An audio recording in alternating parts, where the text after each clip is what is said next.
আচ্ছা, বলুন তো প্রাচীন বাংলার কোন কবি নিজেকে নিজে কলি কালের বাল্মীকি বা কলির বাল্মীকি বলে অভিহিত করতেন?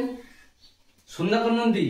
হ্যাঁ, প্রাচীন বাংলার পাল যুগের বিখ্যাত কবি সুন্দর নন্দী নিজেকে নিজে কলি কালের বাল্মীকি বা কলির বাল্মীকি বলে অভিহিত করতেন।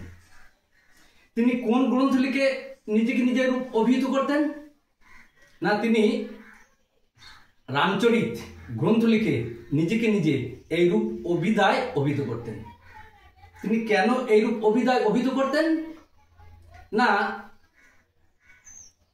বাল্মীকি ত্রেতা যুগে রামায়ণ লিখেছিলেন, আর সুন্দর নন্দী কলিযুগে রামচরিত রচনা করেছিলেন।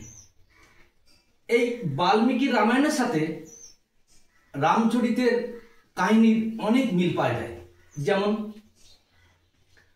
রামায়ণের নায়ক হলেন রাম, আর রামচরিতের নায়ক হল রামপাল।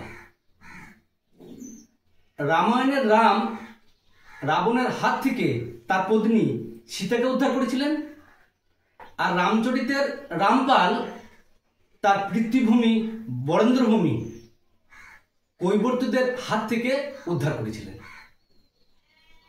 রামায়ণের রাম তার পত্নী সীতাকে উদ্ধার করার জন্য সুগ্রীব, বিভীষণ, হনুমান ইত্যাদি সাহায্য নিয়েছিলেন, আর রামপাল তার পিতৃভূমি উদ্ধার করার জন্য তৎকালীন বাংলার সামন্ত শ্রেণীর সাহায্য নিলেন।